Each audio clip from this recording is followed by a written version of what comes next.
Good morning. Today is Sunday, April 9th, 2023. Happy Easter for those of you who celebrate.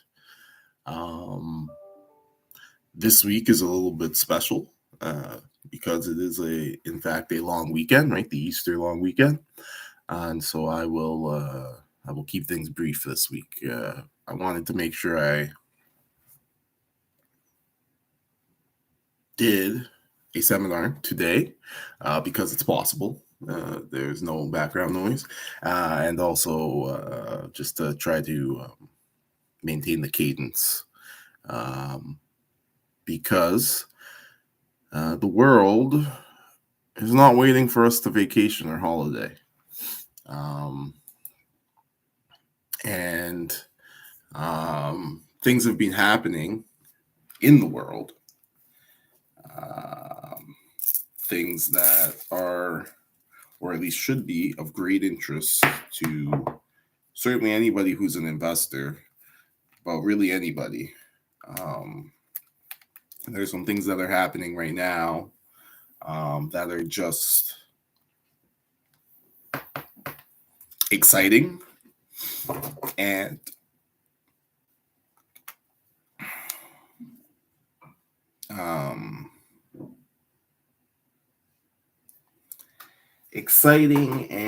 unpredictable and truly, and perhaps I'm being mildly hyperbolic, but paradigm shifting.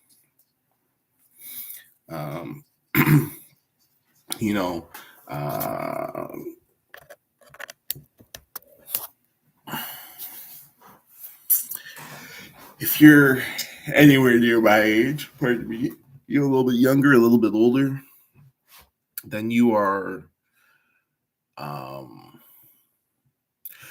of one of the generations kind of the technological paradigm shift, right? Certainly, I was born into a world with, I guess, extraordinarily basic and rare cell phones, no internet, or I guess extraordinarily basic and rare internet,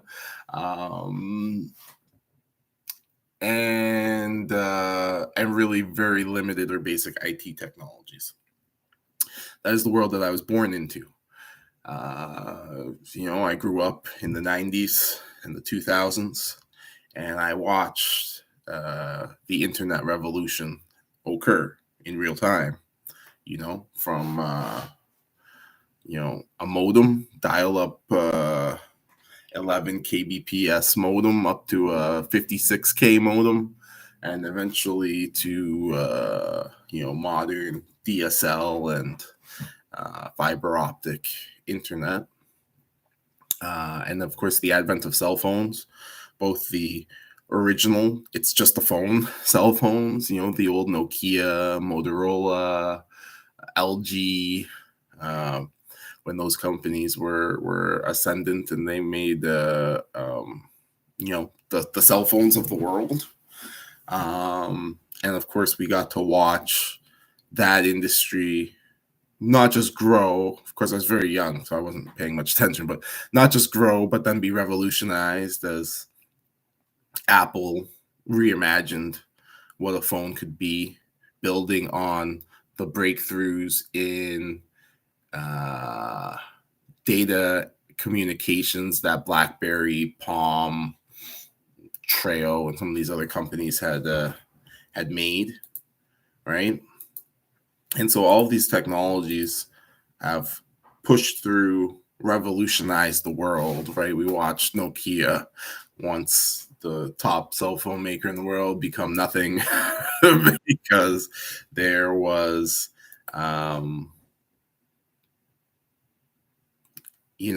there wasn't a need for their product or a demand for it anymore when Apple came out with the iPhone, and then Google followed with Android, and suddenly everybody has a smartphone in their pocket, and the rest is history, right? So those are big technological advancements, developments, transformations in the economy that have happened in the last 30 years or so, 25 years. And they've been big deals. Obviously, the internet, whether we talk about the dot-com boom or bust or subsequent boom, or subsequent bust or the current boom with the cell phones and mobile technology and cloud computing and all of that, making Jeff Bezos one of the richest men in the world. And Steve Jobs' estate is probably very wealthy too, and obviously Apple investors and et cetera, et cetera. Okay, so those things are the revolutions that came before. And today, I believe we sit on the cusp of what looks like two revolutions, but will really only be one as we watch these technologies converge. And this will be a revolution that will fundamentally change the world more so than the internet did, more so than cell phones did, more so than smartphones did. And really, this is a technology that, like I said, is paradigm shifting, is transformative, is so. It is a technology or a tool that provides so much leverage that it is difficult to predict how and where it will be applied, other than to predict that it will be applied to almost everything. Now, what I'm talking about, the two revolutions that look like one, is autonomous driving and large language model machine learning. You see, these look like they're two different technologies. That is, the self-driving is computer, AI, whatever driving, and these large language models, which is like almost like a text prediction agent or chatbot, if you will. So things like ChatGPT, the new Bing search, that sort of thing, right? That's large language models. So those two things, which seem like very different technologies, are actually the same technology. Now, they aren't literally the same technology. They're both implementations of neural networks. Okay, that's what they are. That's the underlying technology. Obviously, how they are implemented and what they're being implemented on varies a bit, right? But I would compare them, and it's not a fair comparison. It's not a great analogy, but it's a difficult thing to analogize. I would almost compare them to Microsoft and Mac OS, right? And the reason I'd compare them to that is that, whether you like Windows or Mac doesn't matter. They're both operating systems. They both allow you to open a computer, look at your files, open and run programs. So they're doing the same thing. They do it in slightly different ways, right? So similarly, this self-driving technology, which I'm just going to call self-driving AI, and these large language model technologies, which I'm just going to call large language AI, are both using neural networks to train large data sets on, how to optimize cascading parameters in this hierarchical logic matrix that these researchers are building. Forgive me, I'm not an AI researcher, so that's about as far as my understanding goes.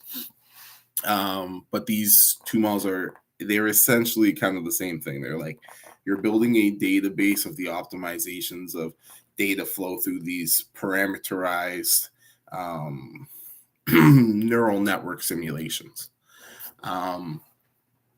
And so it turns out that when you do this at a small scale, the results are pretty unimpressive.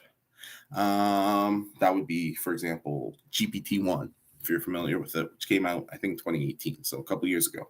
And nobody really realized that it came out. Nobody cared because it didn't make much of an impact. It didn't really do that much. It was not super impressive. I mean, at the time, for the state of the art, for what it was very impressive to the people researching these large language models on neural networks. But for the general public, nobody was realizing how big of a breakthrough, I guess you could say, these large language models were. There's a technology involved in these large language models called transformers, which was developed by Google a few years ago. And again, something that I think the general just kind of passed by the general public as, hey, that's neat, they did a thing, and moving on. Fast forward a couple of years, GPT-2 comes out. Again, does not excite the public. It's better than the original GPT. And again, it's a breakthrough for researchers, but it's not something that excites the imagination of the public. Fast forward a year later, or a year and a half, whatever it is, and GPT-3 comes out. And again, it fails to excite the public. But this time, the researchers realize that something is qualitatively different about GPT-3 compared to GPT-2. That is, the technology at this point makes a leap where we go from from GPT-2, which is essentially a competent chatbot that produces impressive chatbot text, but that is very obviously a bot, to GPT-3, which still a bot, but it's not so obvious anymore. It is producing substantially more realistic or authentic text, if that's what you want to call it. It's producing more human-like outputs and responses, and it's really beginning to behave like what one imagines an artificial intelligence would behave like. And so we fast forward a little bit further, I don't know what it was, 6 months or so, and OpenAI, the company that made GPT, releases ChatGPT. ChatGPT is just a web interface that allows you to interact with GPT-3 via chat. And this is the inflection point. This is where the public suddenly realizes what is going on. ChatGPT becomes the fastest growing information technology of all time. Okay. To put it into perspective, I think the previous record holder was either Facebook or Instagram, which took something on the order of 5 to 7 years to reach 100 million installed user base.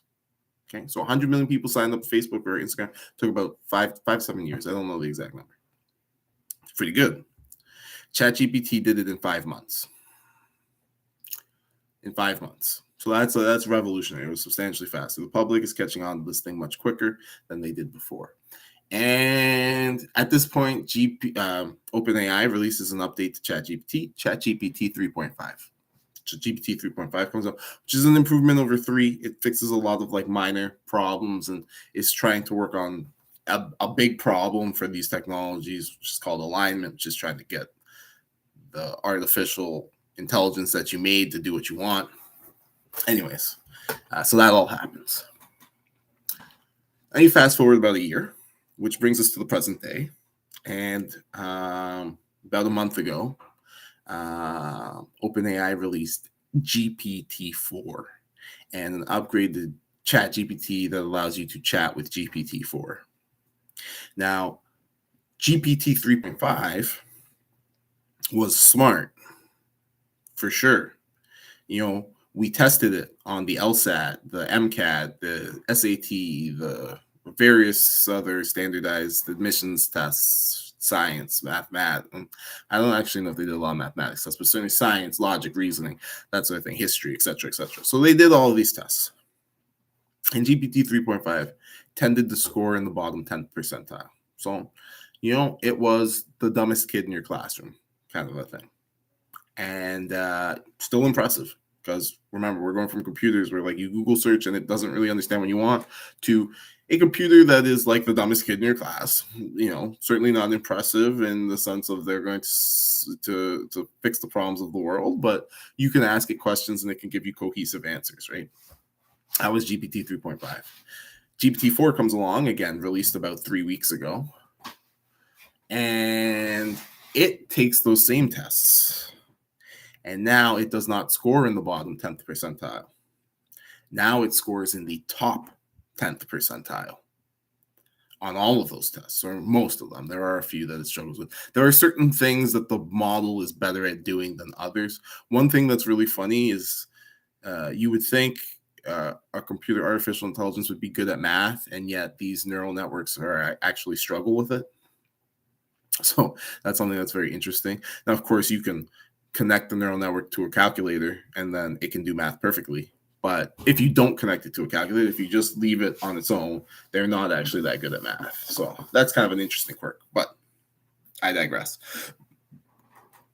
So this GPT-4 technology comes around, and that's the current state of the art in large language models. There actually may be something better, but the public doesn't know about it if there is. I think GPT is currently training, OpenAI is currently training GPT-5. It's a very slow process, so that'll probably be ready maybe end of the year, early next year, and we will see that if that is as large a leap as GPT-4 was, then that may be the first time we produce a machine that's smarter than humans.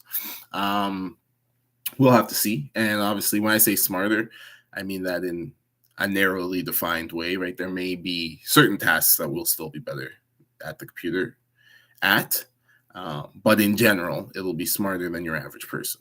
Most likely. That's most likely the outcome. To be honest, I think probably GPT-4 is already smarter than your average person.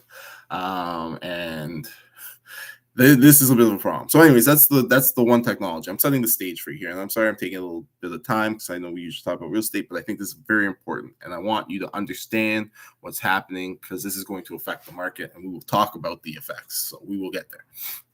Now, this is the large language model AI. On the other hand, we have the self-driving technology. Now, self-driving, also AI. People are much more familiar with this just because it's a much more wow technology that is, they've been hyping it up for years. The cars are going to drive themselves. Tesla, Google, Apple, all sorts of companies working on self-driving cars.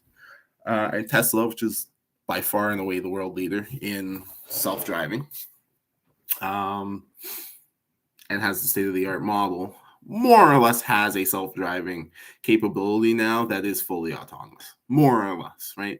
You may encounter some edge cases where the car would fail to act or ask you to take over control again. But in general, the car is now smart enough to navigate most real-world traffic situations, most of them, without human input.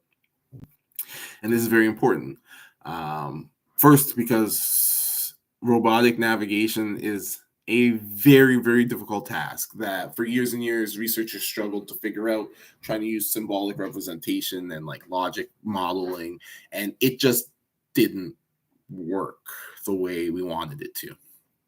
And this sort of neural network training approach that they've taken works much, much better.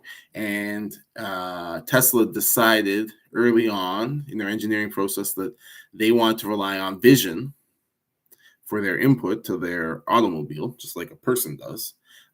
And so they put the emphasis on using machine learning, right? Using these neural networks to decode video that the cars record and understand that video to drive the car.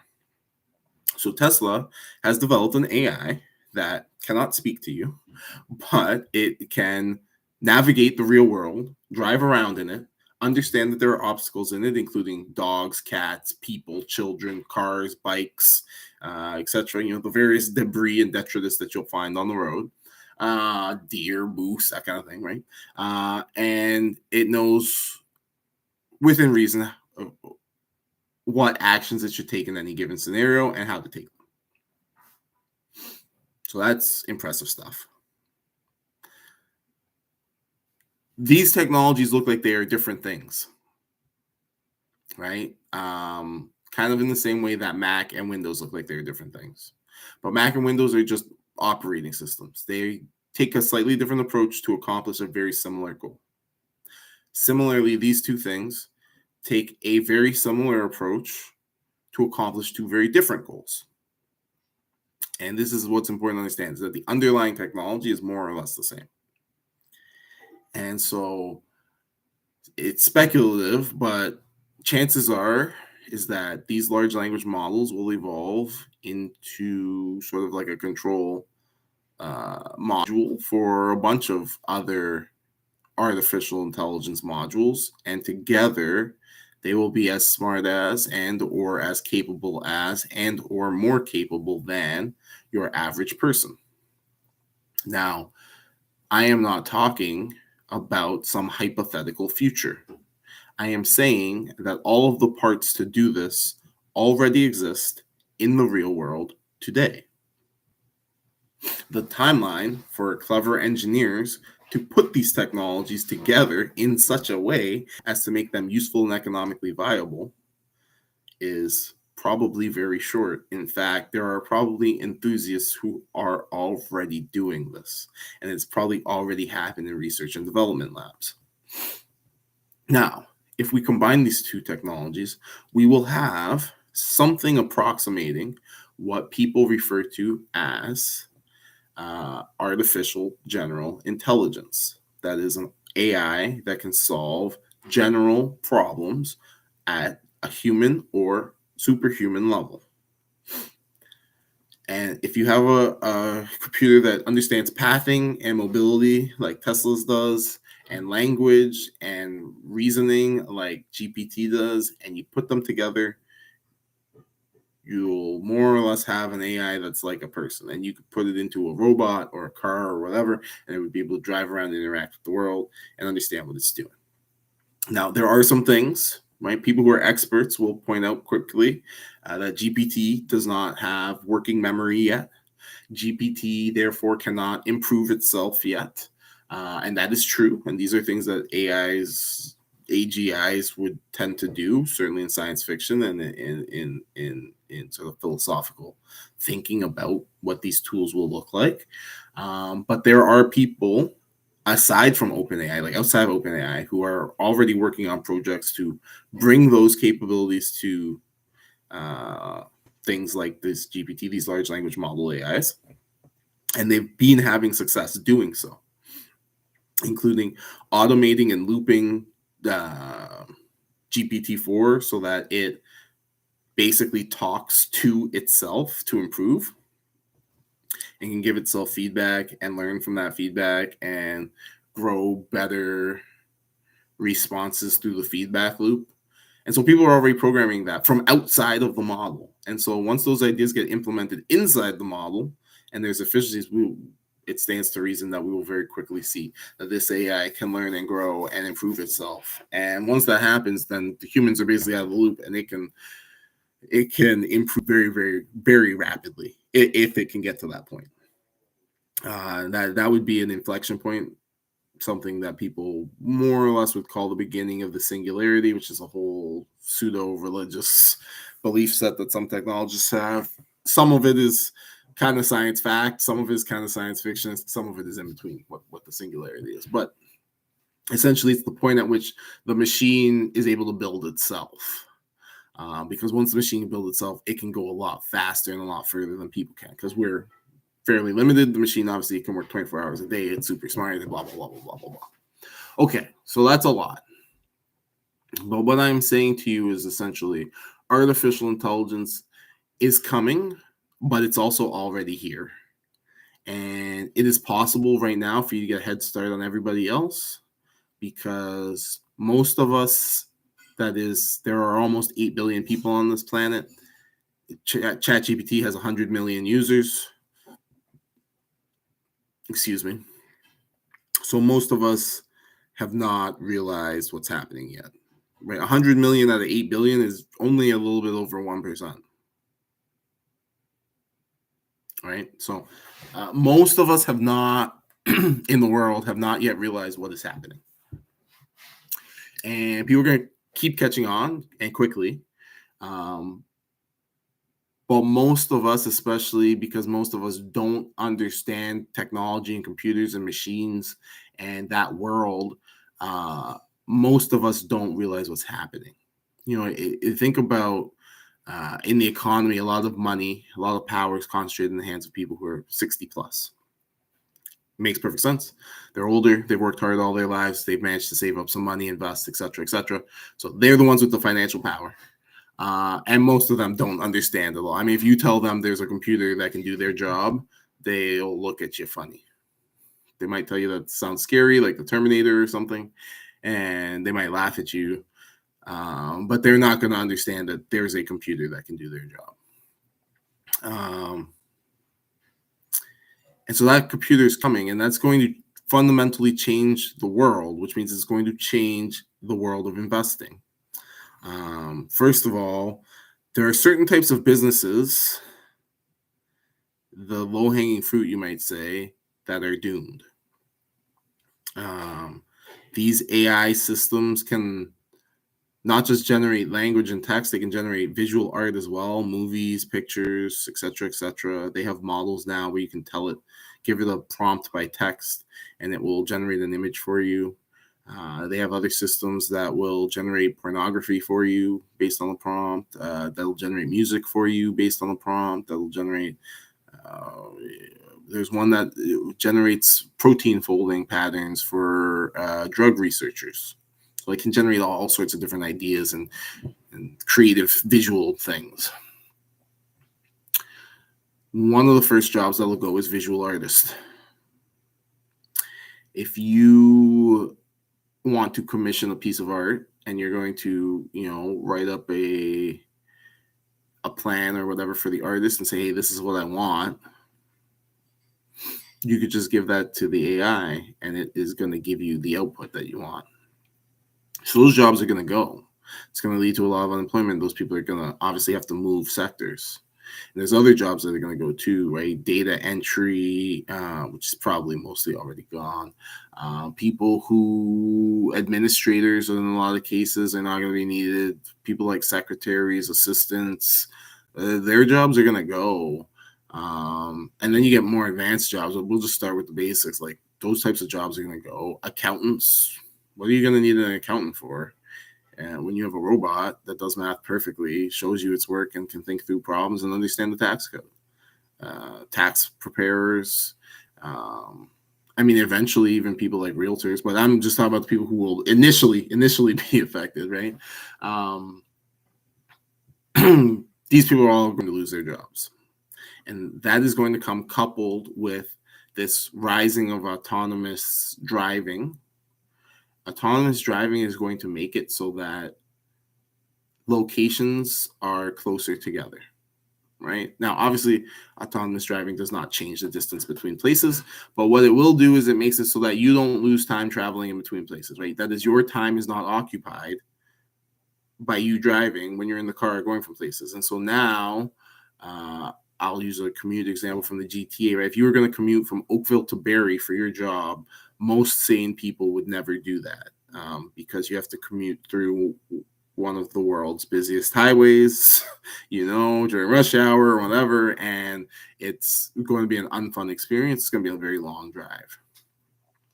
But if you fast forward 5 years where the cars can drive themselves, that is consumer available cars can drive themselves because they can already drive themselves, right? If you're willing to pay Tesla, you can get a car to drive itself right now. But the average person having that car is maybe 5 years away. It might not even be that much time, but you just fast forward to that point in time. Well, now you can get in the car. It can drive you up to Barrie. While you're in there, you can be on your laptop doing work. And so it might be a 4-hour commute, 2 hours into Barrie, 2 hours home. But you might justify that by doing 2 hours of work in the car, working for 4, maybe 5 hours in Barrie, and then doing 2 more hours of work in the car on your way home, kind of a thing, right?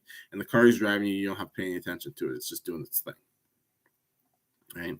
And so that's the future where people are not as bothered by long distance commutes because they no longer have to give up their attention to go on those commutes. And that means that real estate that currently is kind of on the outskirts of a lot of urban centers where people don't find desirable because the commute is too long will likely become very viable as people are able to travel further without losing their time. So that could be a market trend that real estate investors should pay attention to, right? That means that the growth trend might be towards slightly more sprawling cities as the ability to navigate them becomes automated. So that's something that investors should think about.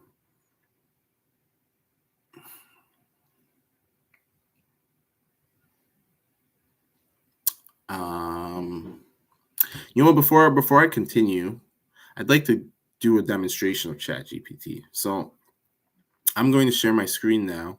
I'm not sure exactly what all the rules are about GPT. I'm sure I can show it to you. I don't know if there's any limitations on what I can show and what I can't. So I'm just gonna show it, and hopefully nobody on YouTube or anything has a problem with that. So at present now. Mm-hmm.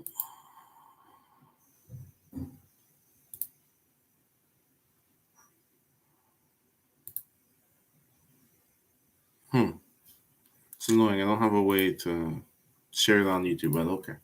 I gotta figure that out.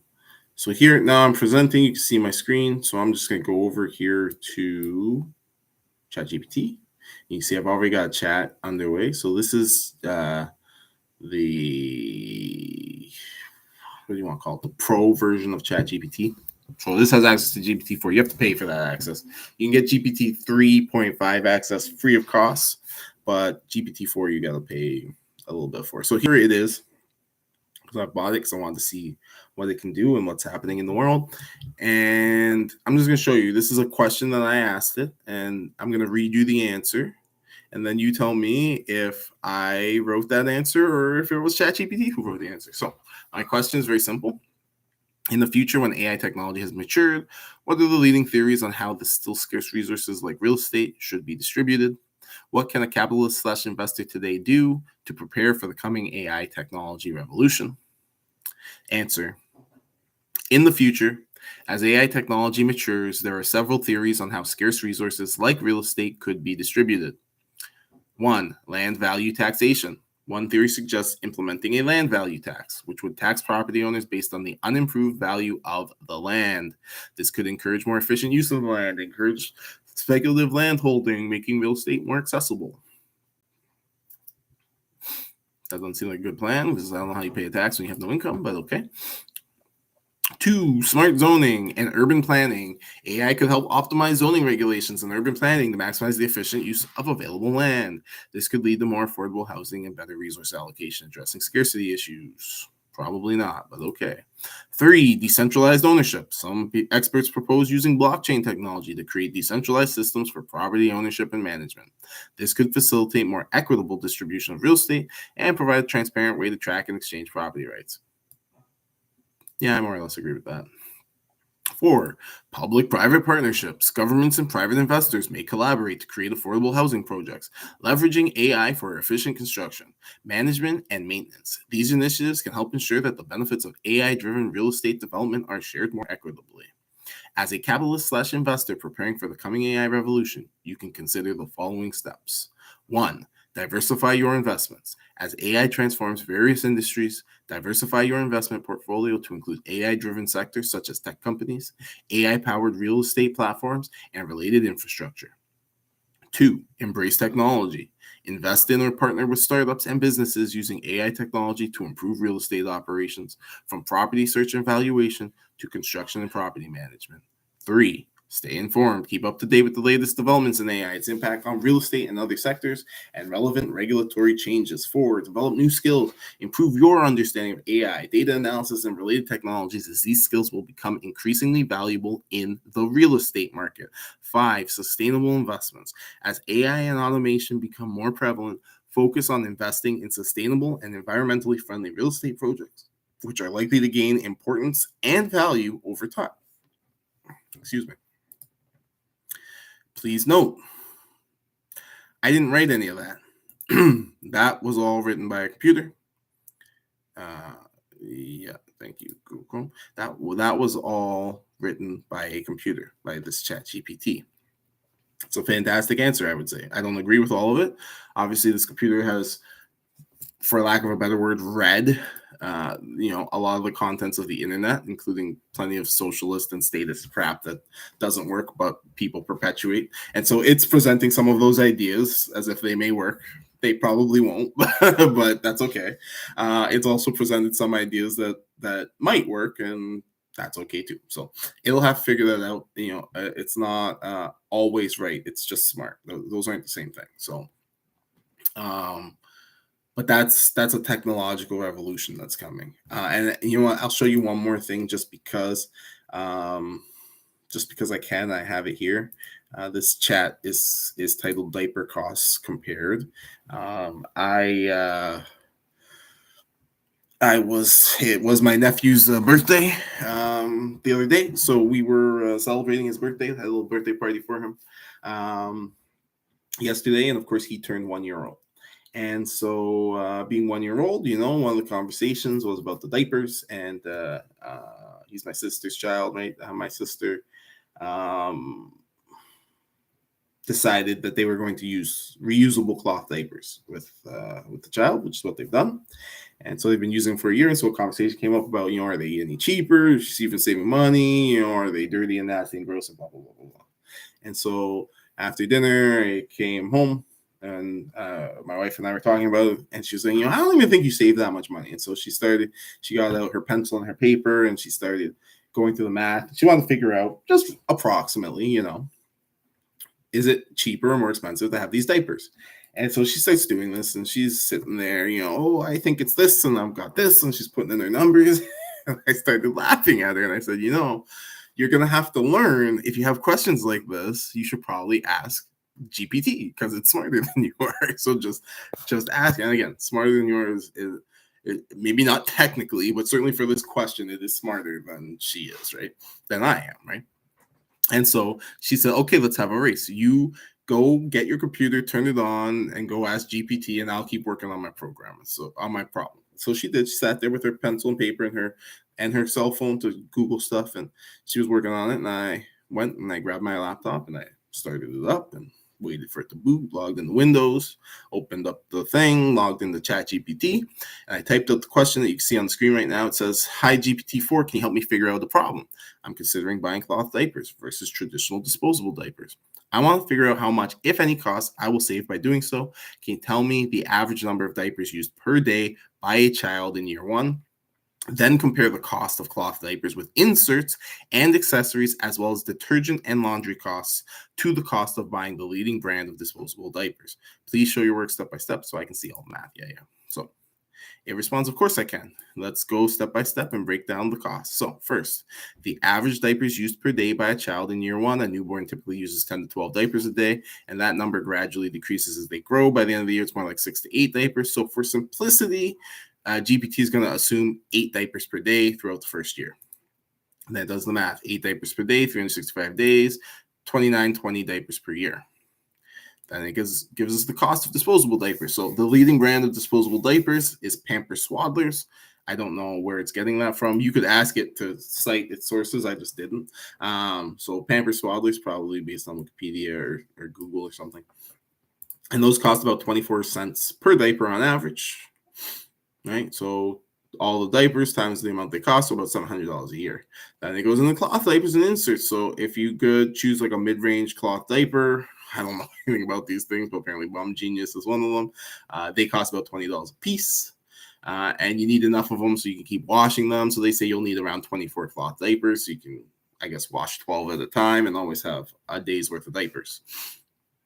So 24 diapers at $20 diapers, $480. Then they include accessories, so wet bags, diaper pail liners, cloth. I don't even know what these things are. I would never be able to do this problem because I don't even know what and I'm sorry, I'm a bit of an idiot when it comes to kids, but I don't know what a diaper pail liner is, and I don't know what a cloth wipe is. I mean, I can imagine.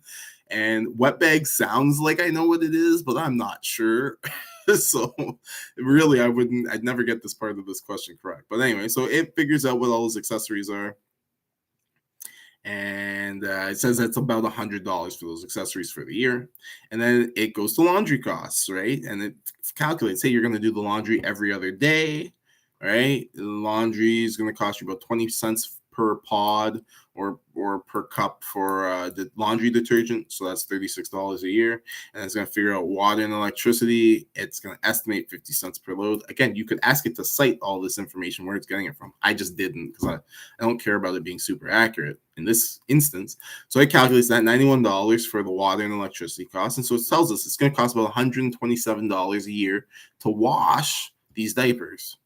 And then it gives us our final comparison, right? So it says, hey, here's the laundry costs. Here's the initial cost. So together it's $707 for cloth diapers. Then it compares disposable diapers cost $700.80 for a year, and cloth diapers cost $707.40 for a year, based on the assumptions of 24 diapers and blah, blah, blah, blah. Pretty good answer so far, right? And then at the end, it goes, hey, look, the costs are basically the same. But you have to keep in mind that those cloth diapers can be reused for subsequent children, and they can be resold, which would increase how much money that you save, right? Also, they're good for the environment and blah, blah, blah. So you should think about that too, right? And so I showed this to my wife. She was about halfway done trying to figure it out, and she actually was very close to the answer. So, the computer is basically as smart as she is. And that's saying something, because up until a year or two ago, you would never say that. So now it gave us this answer. My wife put down their pen and paper and gave up, right? Like, fine. It's, even if it's not smarter than me, that was way faster than I can do it. And then I said, hey, look, listen, let's figure out how much savings you'd have if you actually had a couple of kids. So I just asked it, hey, what if we have 3 children? Then could you tell me what it would cost to raise all 3 of them completely out of diapers? And so it says, okay, well, first of all, we're going to assume that those kids are potty trained by the age of 3, which is a little bit late, but that's okay. It might be the average. I don't actually know. Seems late to me, though. And then it says, we'll compare the cost of disposable diapers versus cloth diapers for all 3 children. Disposable diapers, and it goes through the math again, still $700 for 1 year, right? And then it says, hey, look, when that kid's 2 years old, they won't use as many diapers. And when that kid's 3 years old, they won't use as many diapers. So it's $700 for the first year, right? But then for the second year, it's like $438 or so, right? So then it does the math and it tells us that the cost for one child to go from being a newborn to out of diapers is approximately $1,577 if you're buying them Pampers or Huggies or whatever, right? Then it goes to the cloth diapers, again, the $580 up front and the laundry costs, etc. And then it says, hey, look, you're not going to have to buy those diapers again. You're only going to have to continue doing laundry. So the cost is the initial cost and then the laundry costs for years 2 and 3. So it then compares everything and it goes, hey, look, if you have 3 kids and you get them potty trained by age 3, then it will cost you $4,700 to diaper these kids, right? And disposable diapers, it'll cost you $1,700 to cloth diaper them. All of that. That's incredible. The computer did that, solved all those problems. I didn't do anything except ask a very simple question. So that's what these computer models are capable of doing. And they're capable of doing a lot more than that. That's a very basic really illustration of what they can do, but you need to understand how smart these things are. They can solve most problems that we hire people for, and people don't know it yet. And so that means there's 2 curves, if you follow my hands here. So you have a curve like this, and then overlapped and slightly ahead. So if your first curve looked like this again, you have a second curve that looks like this. And the first curve is the capability, right? So you see this is a curve representing the increase in capabilities. The second curve is awareness of the capabilities. And that gap in between them is the opportunity. That is the space in which the people who know about the capability before everybody knows about the capabilities have that gap of opportunity to capitalize, to make something valuable or useful or whatever, to provide value to the people who don't yet know about the new capability. And so AI is going to change the world. It's going to change everything: real estate listings, reception, call centers, you name it, it's going to change it, tax, everything. And so if you're an investor, you need to start thinking now, how do I invest in a moat? How do I hedge my investments such that I'm protected against this seismic shift? These AIs are going to make a lot of goods cheaper. It's going to make the world a much better place in a lot of ways. If people can get past the disruption that it's going to cause in the short term, as people lose their jobs and as we, have to refigure out and reconstitute the economy. Just one more thing on reconstituting the economy, and then I'll move on. But something that's interesting is one of the first job types to start losing jobs to AI, and it's already started happening, is actually fashion models, which is not at all what probably anyone would have expected if I asked them, hey, AI is going to take jobs. Whose jobs is it going to take? And fashion models is one of the fascinating answers. With these generative diffusion model image generators, I guess stable diffusion model image generators, you can make basically artwork based on prompt. People have developed plugins and methodologies for introducing basically vectors to the design parameters so that you can sort of visually design what you want. And so it's gotten to the point where you can pose a computer-generated model that will look like a real model. Then you can dress him or her in clothes that look like real clothes on them. And then you can publish it, and you can create a photo that is essentially entirely synthetic. It's purely artificial, but it looks like somebody posed the model in a studio and modeled them. And so for certain types of marketing and fashion shooting, et cetera, well, it's a heck of a lot cheaper to pose this computer model than to work with real models and photographers and lighting and blah, blah, blah, blah, blah, blah, blah. And so basically this thing has already begun cannibalizing that industry just because it's an expensive and hassle-filled industry. And this technology makes it so much easier and so much cheaper. And so there's a group of people who aren't going to have jobs, right? Like if you know someone who's planning to be a model in the next 10 years, there probably aren't going to be any jobs for them, right? And they don't know that yet, right? And so this is something that's very important. We need to leverage these things to basically improve the world as fast as we can and accrue resources and try to get yourself in a position where your investments are somewhat protected. I mean, to give you a bad example, but companies like, and this is not investing advice, please don't buy or sell stocks based on what I'm about to say, but just keep it in mind. It's something to think about. A company like General Motors, for example, is probably doomed. General Motors, Toyota, Nissan, all these car companies, they're probably doomed.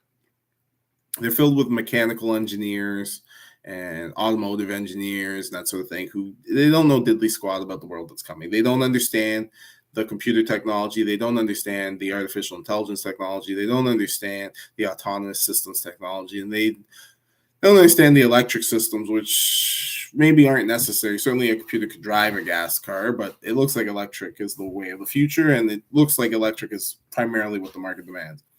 Those companies have thought for years and years that they have years to pivot if and when a credible threat like a Tesla appears.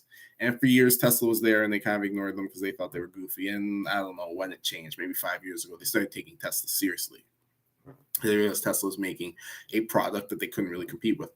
And they have a problem. They're too far behind. They won't be able to catch up to Tesla. Tesla's competitors are going to be other technology companies, maybe Google, I don't know, maybe Amazon, stuff like that. These car companies, they didn't see the bigger picture, and they're probably going to go to zero as a result of it. Now, it's tricky to predict because car companies are propped up in a lot of different ways by the government and our economy. We talk about a free market, but it really isn't one. The economy's all effed up by politicians and their stupid crap. So It might take a while for those car companies to fail, but they will probably fail. And there are tens of thousands, hundreds of thousands of jobs that go along with that. If you work in any kind of industry, right? This computer is going to be informing how you do your process, right? It's going to be helping, it's going to be aiding designers and engineers to make the next level technologies. And it's going to probably eventually end up helping manufacturers to make those technologies, right? So this is a massive breakthrough that's really going to affect the world. And we all, again, need to figure out how to capitalize on it, because what seems to be clear is that if the economy stays the way that it is, and it long term probably won't and shouldn't, but if it stays the way that it is, then this technological revolution is going to create a few winners and a lot of losers. And you don't want to be a loser in this scenario. You may not want to be a winner either, because if society falls apart and revolution happens, you might be a target. But it's a bit of a no-win situation, but it's always better to have resources than to not have resources in those types of situations, right? You can always flee or whatever. Or which, if you're broke and you're in that situation, it's much harder to do. Or if you're poor and you're in that situation, it's much harder to do, right? Pardon me. So I hope I've painted a landscape for you that is really making you realize and understand that AI that can replace your job exists today. Even if you do a job that is primarily thinking. In fact, especially if you do a job that's primarily thinking, that's probably the people who are most in danger. The plumbers, the electricians, the carpenters of the world, their job is safe, at least for now. The robot revolution hasn't happened. And so there's no machine that can get underneath my sink and fix it when it is clogged. And so the plumber, he's okay for now. Now, Tesla kind of wants to change that. I mean, Tesla's never explicitly said they're targeting plumbers or anything, but Tesla's working on their robot, and the idea is they want to put their artificial intelligence into that robot. And then, in theory, if you can make a humanoid robot that can fit in the spaces humans can and do the things that humans can, then no job is safe. But that is, while the AI is here and it works today, those robots are not. And so they're kind of more of a, they're more of a future problem. That's maybe like a 5 to 10 year downstream kind of a thing. But they will come, because Tesla has a brilliant idea. I mean, they want to build these robots at scale. And once you build them at scale, that's really the key to this neural network technology, is you need lots and lots of data input for the model to learn how the world works. So if you build one robot and connect to a neural network, it won't do anything. It doesn't have enough data coming in to train the model to make it useful. But if you have 1 million robots, now you're getting good, valuable data that can be used to train and update the model. This is why Tesla's been so successful with the cars, right? They put the sensors onto cars that couldn't drive themselves, and they just put in the user agreement that they were going to collect your driving data, which they did. And then they took that driving data to train their models. And then when they had enough real-world driving data from their customers to train them, then the model got good enough that now it was collecting its own data. And now they can have both their autonomous cars and their customers' cars out on the road collecting data to train the model, right, to make the car smarter. And so that's going to happen with robots too. And so Tesla has a plan to make robots that will definitely come for the plumbers' jobs, but that is a longer term thing, again, because that technology still needs to mature a little bit to come to market for them to start iterating and making things better. But yeah, I think for real estate investors, these are things to think about. The nature of jobs and work are going to change. The nature of commuting is going to change. And the nature of resource allocation, that is how our dollars and value allocated in our economy, is also going to change. And it's really not clear what's going to happen. I personally subscribe to a capitalist ethic. I believe in freedom, and I think freedom's very good.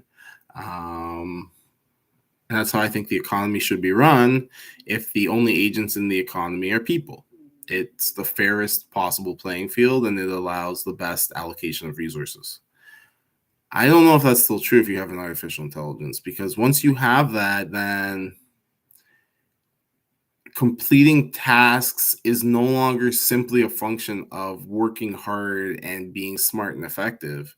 It's now a function of, do you have the resources to leverage AI on that task? And if you do, you can solve a problem, perhaps a big problem, perhaps a problem that's way bigger than you are. And so now one person can change the whole world in theory with AI. I mean, that's the kind of power it theoretically could give you. And so it's not so clear in that scenario that capitalism, freedom is still the right way to allocate resources. So I don't know. There's probably going to be some conflict as we try to figure out who should get what.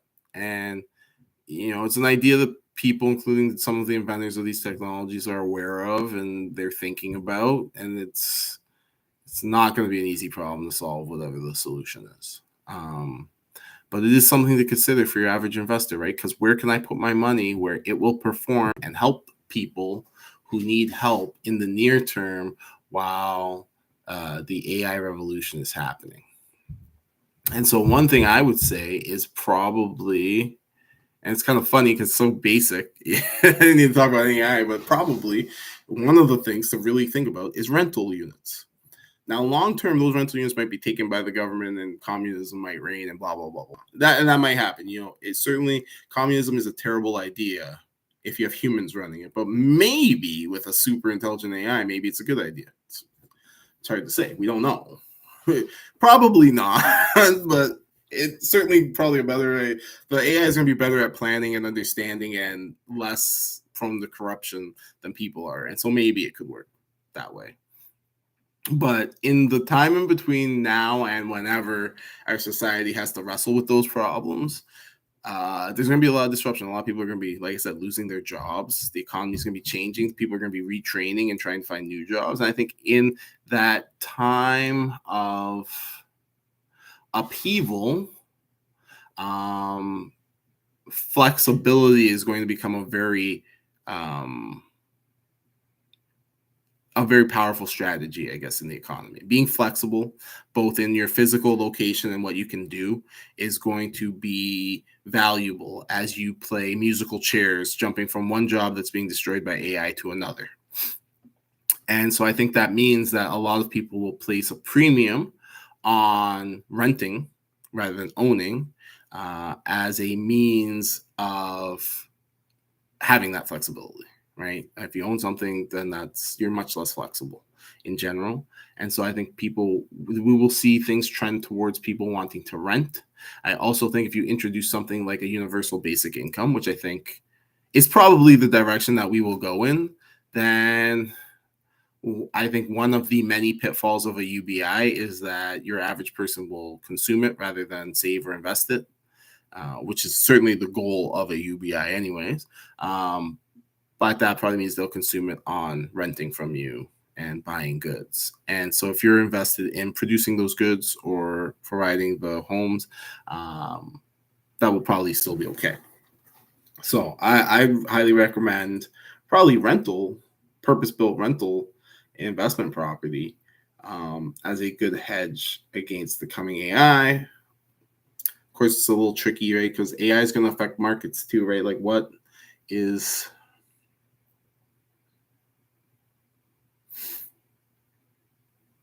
How do I want to phrase this? A lot of people live near work, I guess is the right way to put it, right? Like Toronto's a nice city. Certainly kind of in the summer, parts of the spring, parts of the fall, and even parts of the winter. It's a little miserable during some parts of the winter, and certainly the beginning parts of spring and then parts of autumn are all pretty crappy here. I don't think people come to Toronto for its natural beauty. Toronto is pretty meh in terms of natural beauty. Now, Ontario is beautiful. There's lots of great stuff in Ontario, but Toronto's pretty meh. People come here for the economic opportunity. And in a world where AI removes those opportunities and redistributes that wealth. And in that world, it's not clear where people will choose to live, because there may not be an advantage to being in the city.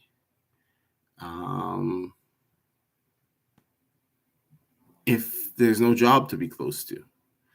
Now, there would still be the benefits of other people. So there's the social benefits, maybe arts and entertainment, plays and art galleries and stuff like that are all things you find in cities, not in rural communities. So people might like that. And you might find that people place more value on that as they get more leisure time and they have to work less. Could go the other way, though. People could put less value on that. Being in the city, there's a lot of negatives to being in the city and being next to people that people might start to wake up to. So it's very hard to know where things will go in the next, let's say, 5 to 10 years. But it's something that I'm thinking about a lot. Something I recommend you think about a lot. And definitely go learn how to use ChatGPT.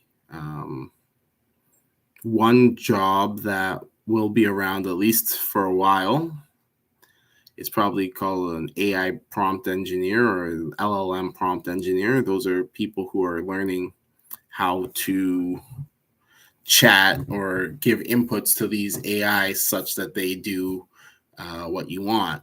And there's a bit of an art or a bit of a science to it, however you want to look at it.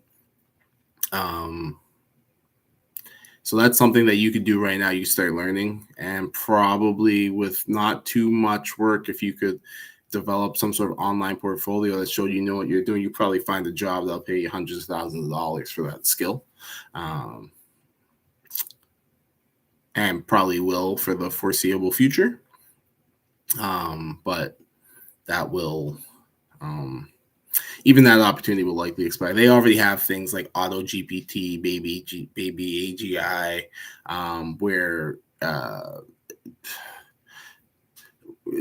LLM can basically give itself inputs, if you will, and so it doesn't really need you engineering prompts, but you still need to give it the initial goals and stuff. So that's one thing that will definitely, that's going to be a growth industry for a little bit, and there might be some others, but yeah, it's something where really fascinating and quite remarkable discoveries are being made every day right now, literally every day. Like since GPT-4 came out about 3.5-4 weeks ago, people are starting to wake up to the reality that this thing is smart and it can be modified, extended using programming and other such things to make it even better. And it's happening. And so I really don't want people to be caught with their pants down. Last thing before I go, the top GitHub repository, which is like a software developer database. So it's a place where all the people in the world who make computer programs basically go to talk about computer programs and make computer programs. So the top program that's being discussed on that site right now, or it probably isn't top anymore, but it might be top 5 at this point, but it's called Baby AGI. I think it's what's called Baby AGI, Baby GPT, something like that.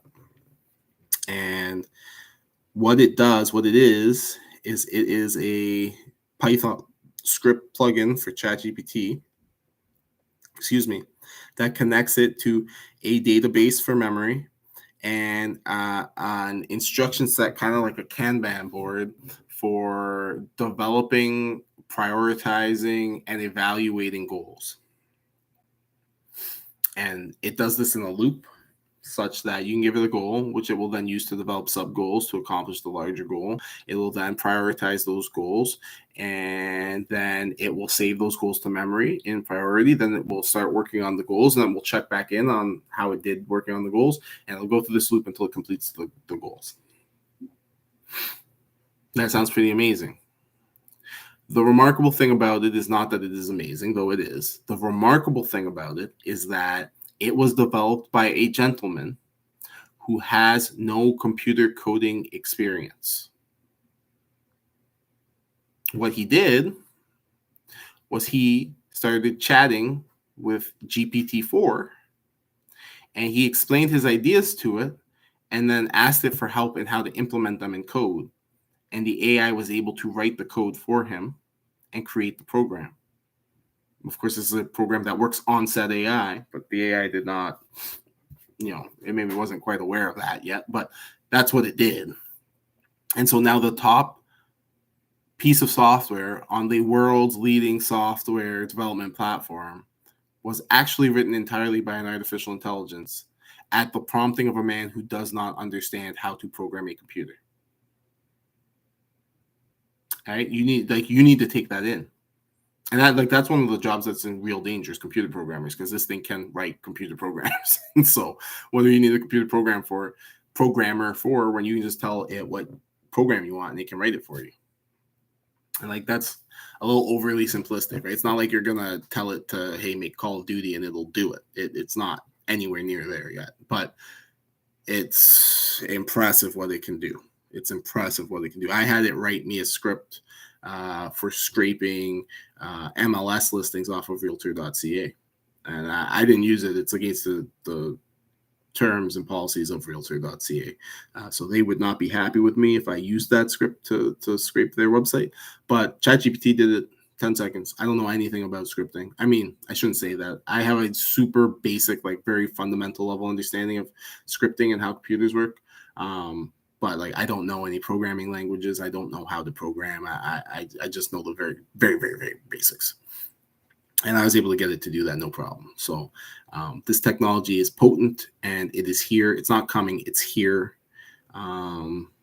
People are going to look back on 2023 as an inflection point in human history. They're going to say, wow, that was the point at which we kind of developed our first AI. And it wasn't perfect and it wasn't as smart as a person yet. And it wasn't AGI, so to speak, but it was the first AI, and it began to change the world.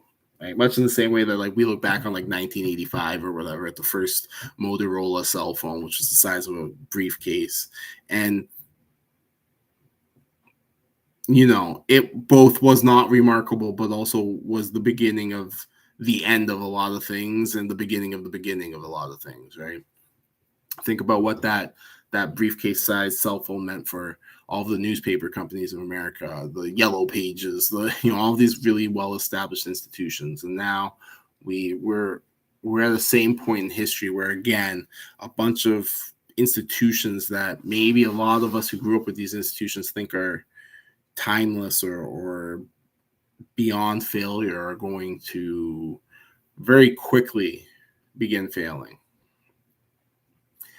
And it's going to be interesting. I mean, even institutions like the New York Times. I mean, these are things that are propped up by governments and their intelligence agencies, and so they don't exist purely in the free market. But even something like the New York Times, probably that newspaper is doomed. Probably all newspapers are doomed. Really, why do you?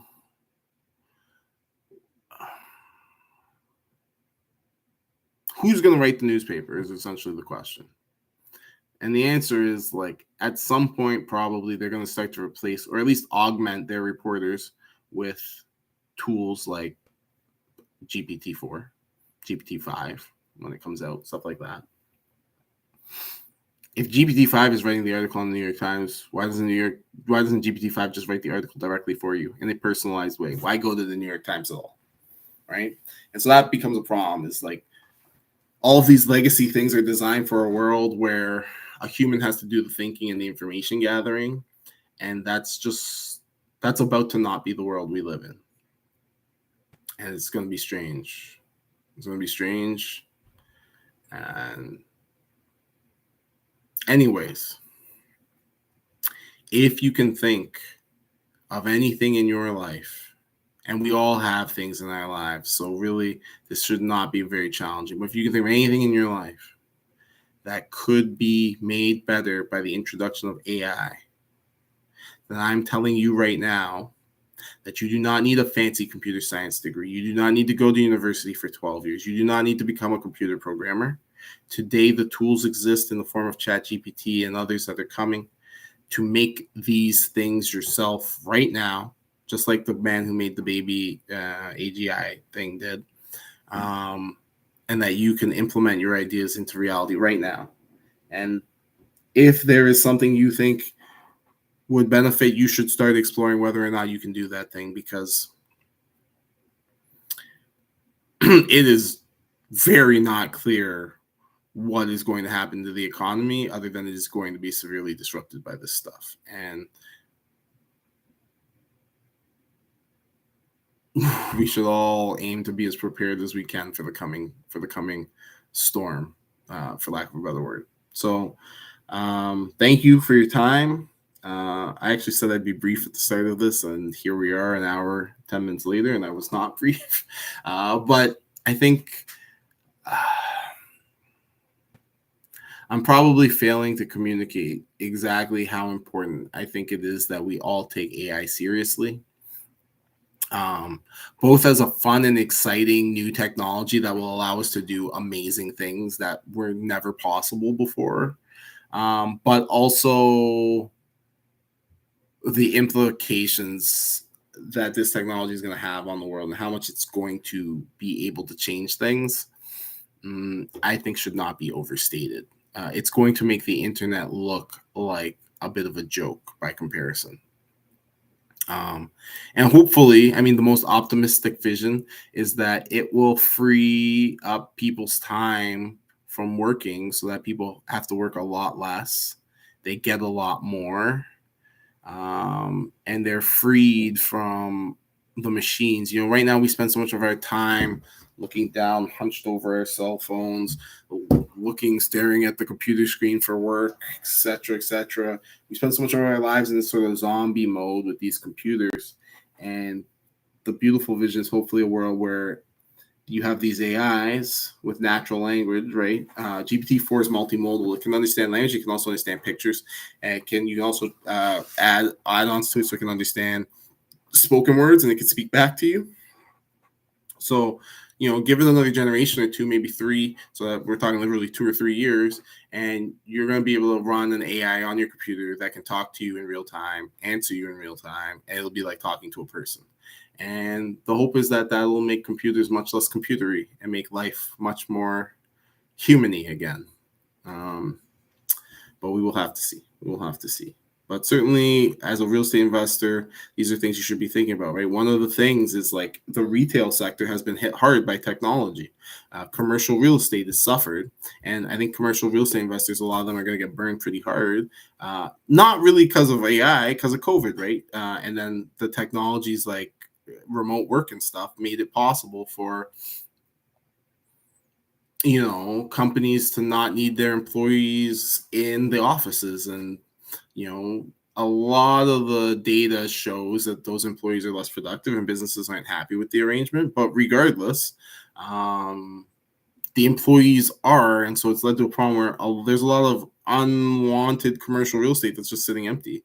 And sooner or later, they're going to have to reconcile that against their mortgage payments and such. And you might find that those investors are losing money. So we have to take, you know, I'm not saying we have to think super hard about it, but we do have to take some of these technological changes into account as well when we're thinking about the future and where to invest and place our money. So thank you for your time. I hope you have a fantastic Easter weekend. Happy Easter and all that if you celebrate, and if you don't, then happy day off. And you know, next week we'll talk a bit more in length about real estate as compared to just sort of me harping on about AI in the future. But I don't know that I can overstate how important of a change this is.